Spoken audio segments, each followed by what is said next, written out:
Hi, I'm Janet Polasky from the University of New Hampshire. My paper is entitled A Whirlpool of Gain Between the American and French Revolutions, French Aristocrats and American Merchants Together. French aristocrats fleeing the terror were among the first refugees to arrive in the independent German city of Hamburg and neighboring Danish Altona. Close on their heels, waves of merchants, philosophers, and writers must have found the almost established but still impoverished French aristocrats strange bedfellows in the inns and lodging houses they were called upon to share. Multilingual, internationally oriented, if for quite different reasons, French aristocrats and merchants from Europe, Great Britain, and the Americas took shelter in these two adjoining ports during the turbulent last decade of the 18th century. Situated near the mouth of the Elbe River, inland from the North Sea, both the independent German city of Hamburg, with a population approaching 120,000, and just to its north, the smaller Danish city of Altona, population 24,000, depended on trade. Diplomatically nimble, the neutral port cities adjusted more quickly to wars and revolutions than did their larger neighbors, entangled in alliances and burdened with armies deployed across the continent. Hamburg and Altona prided themselves on their identity as outward-looking, tolerant entrepôts. The neutrality protecting their harbors and their shipping fleets in a decade of war also drew men and women seeking a modicum of peace. Some individuals fleeing conflict in neighboring societies arrived, subsisted, or made their fortune, or their reputation, and then departed within a year or two. Others stayed, as was the historic pattern, assimilating readily into the cosmopolitan cities. Although larger nations such as England and the United States promised asylum from the tumult of the French Revolution, it was easier to get to Hamburg and Altona. Two, word had spread that a living could readily be secured in the prosperous port cities. Springing from his ship, docked in the midst of the, quote, countless rows of other ships thronging this cosmopolitan port, the young lawyer, Ferdinand Beneke, remarked on all of the different languages calling to him as he set foot for the first time, quote, onto land, Republican soil. Beneke assimilated easily, taking to strolling through the city, drawn to these countless rows of ships. Before long, he identified Hamburg as his fatherland. Johanna Sieveking, the wife of a prominent merchant and senator, wrote a friend in July 1794 that in her city of open borders, it was obvious that free trade and true liberty flourished together. Newcomers and established merchant families alike prospered in the neutral ports. A New Yorker shipping linens one direction and food the other commented that he preferred doing business with Hamburgers because they steered clear of the rapidly shifting European politics. By 1796, there were more than 26 merchants from New York, Philadelphia, Boston, Charleston, Baltimore, Savannah, and Salem doing business in Hamburg. Trade with America continued to accelerate through the 1790s. Tobacco traveled east and finished goods and luxury items such as linens and glass west to America. The French Revolution opened up even more lucrative, if also risky, possibilities for the merchants in the neutral ports, but once again made it extremely difficult to calibrate that neutrality. From Hamburg and Altona, ships hoisting neutral flags could set off, claiming to be headed for Spain, run past the British blockades if they were lucky, before quite accidentally landing instead in a French Atlantic port. In one typical venture, Jacques Chapeau Rouge, son of a Genevan immigrant, claimed to sell a brig to the American poet turned entrepreneur and resident in Altona, Joel Barlow, so we could sail under the neutral American flag. Actually, an Englishman purchased the ship and Barlow, as the broker, was paid a commission. Things got complicated when the British seized the ship. Still, the Barlows made enough in their 1 year in Altona to support them for the rest of their lives. Their friend Mary Wollstonecraft, who arrived just after they left, complained about these fortunes, the quote, whirlpool of gain made in the muddy channels of commerce that course through the ports. The ports of Hamburg and Altona had long considered themselves to be cosmopolitan, and never more than in the last decade of the 18th century. By that, the citizens meant outward-looking and open to the world. In the 1790s, immigrants swelled the population of both cities, an influx not unrelated to the expanding commercial activity. Newcomers contributed to the wealth of the commercially oriented municipalities. Only a newcomer like Beneke would have been surprised that wherever one looked, quote, one finds the most heterogeneous things quietly next to one another. For citizens, the conglomeration of differences introduced by such a mix of peoples living in close proximity had become commonplace. Given their location and reputation, Hamburg and Altona had a particular draw for the French. Like countless other newcomers, it was not long before Beneke was invited to dine in the shared company of aristocratic emigres, enterprising merchants, and Hamburg citizens hosted at tables set in the gardens of the riverfront summer residence of the well-connected merchant and influential senator, Georg Heinrich Sieveking. His wife, Johanna, or Hannchen Sieveking, a daughter of the scholarly Romerus family, shared hosting duties with Friederike Pohl, whose husband is obscured up there, the wife of Peter Pohl, a widely traveled diplomat and newspaper editor with whom they co-owned the estate. Friederike prepared for the gatherings by reading through the week's news and preparing a digest for her husband. The two couples welcomed as many as 80 guests for dinner every Sunday. Coming from near and far, guests strolled the verdant grounds, pausing in conversational clusters before securing a place at the makeshift tables spread throughout the salons and dining room for their simple supper. Guests remembered, and luckily wrote about, a cacophony of foreign tongues mixing together as the party broke into conversation after dining. Georg Sieveking looked forward all week, he said, to what he called, quote, enlightening conversations. Oh, to be a time-traveling guest and overhear the conversations at the Sunday suppers. The next best thing, perhaps, is the report of an archaeologist visiting from Dresden, who remarked that at his table sat, quote, the last descendant of the House of Gonzaga, a prince without land, but with understanding. Across from the prince, next to the hostess and outshining her, he glimpsed, quote, two rich Dutch women who glittered with jewels. An Englishman from Liverpool was seated next to a Republican from Bordeaux. A Swedish consul returning from Morocco talking to a pair of English Jews from Santo Domingo and an American from New Jersey. He observed, quote, nothing is happier and more enjoyable than a tea table conversation in the circle of family. After what others described as the simple dinner, the guests retired to play cards, read newspapers, or listen to a piano concert, dispersing before the city gates closed for the evening. Stragglers bedded down wherever they could find a comfortable spot. I'm particularly interested in the interactions of the aristocratic emigres who had settled uneasily into the diplomatic circles of Hamburg and Altona, and the newly arrived merchants eagerly speculating in lucrative shipping to revolutionary France. How typical were these widely shared, widely discussed gatherings? Accounts of the Bastille Day celebrations hosted by Sieveking, complete with recitations of poetry by Klopstock, were reprinted across the continent as evidence of the spread of French revolutionary enthusiasm.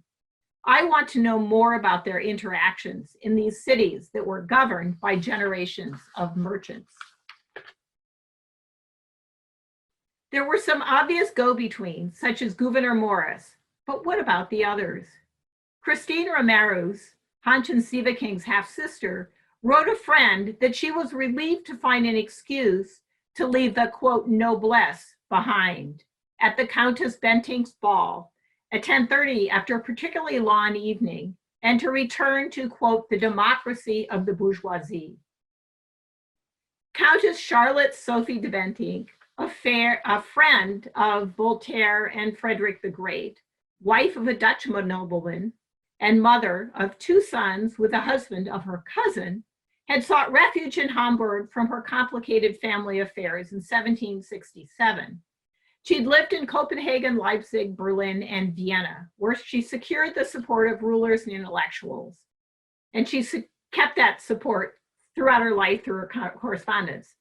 Throughout her long exile, she told her granddaughter that she remained a German, an aristocrat from the crown of her head to the soles of her feet. The center of diplomatic entertaining, she routinely hosted newcomers, especially those from France, as well as old friends, aristocrats, resident and passing diplomats, a few well-connected merchants, and well-traveled scholars, for evenings beginning at 6 in her salon on the Jungfernstieg, in what was described as, quote, the great house of Western Europe. Even Prince Henry of Prussia, uncle of the monarch, visited. It was reported that champagne flowed freely and conversations were learned, venturing into archaeology and philosophy.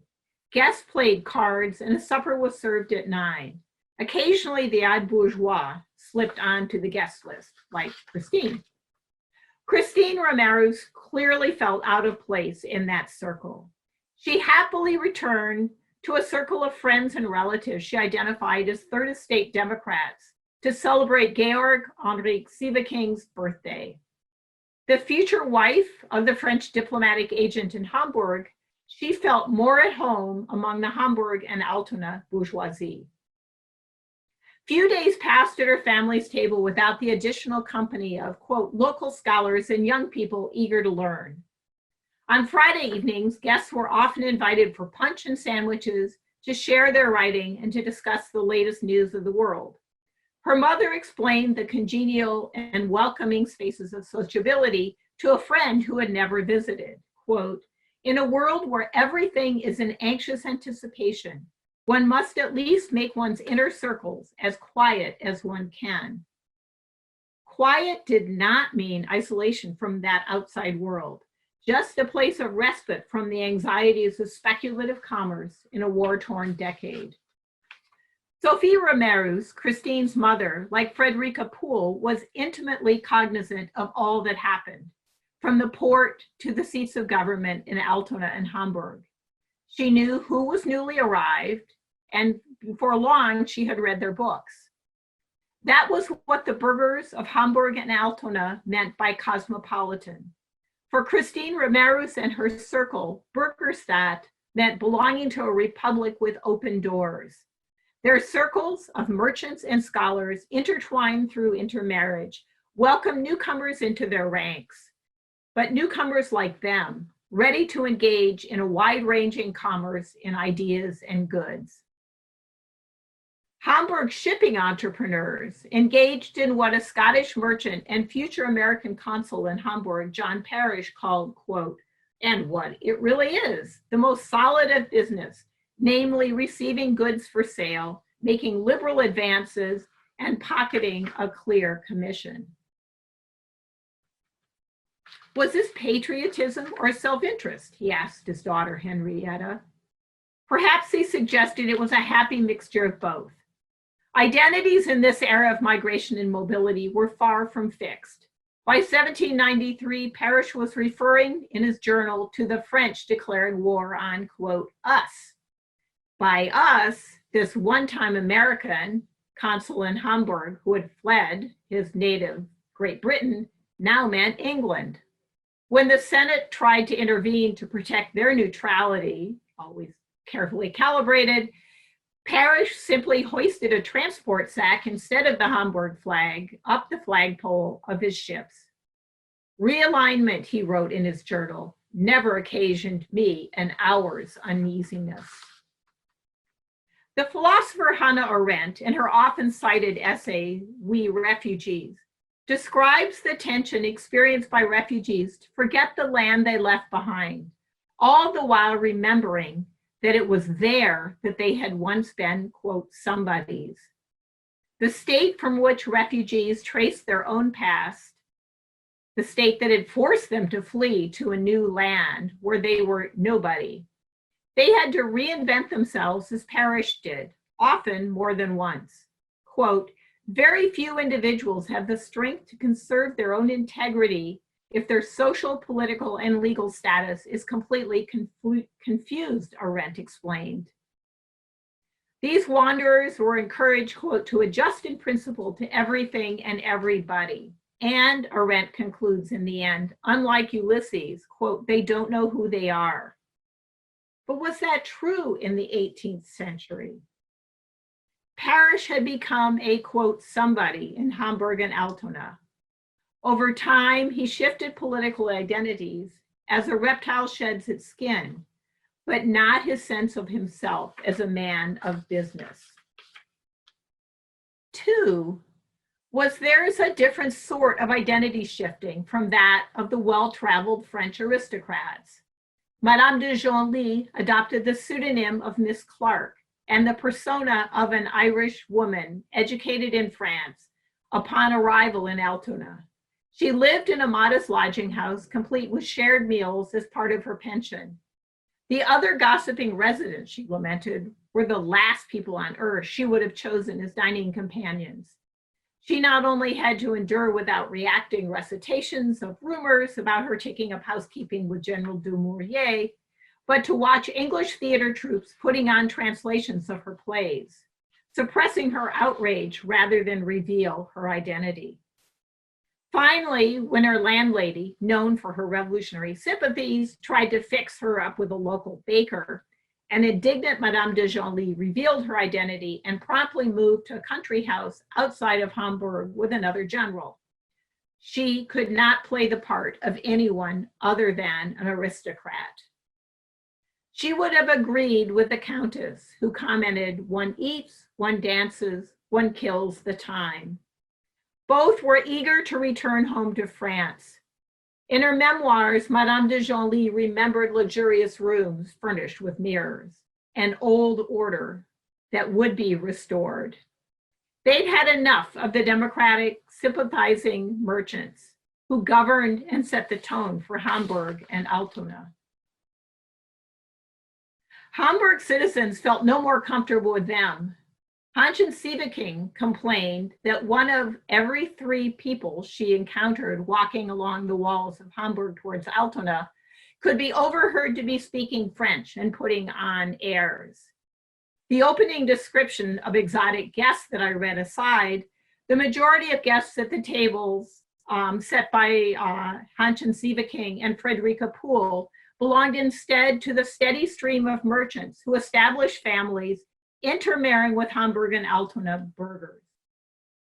Cosmopolitanism carried very different connotations among the circles of merchants, no matter how long they had lived in the ports, than for the émigrés. Even if they all lived widely, assuming mobility and the right to seek shelter from war and revolutionary tumult in the well-situated ports of Hamburg and Altona, they clung to their status as aristocrats and merchants.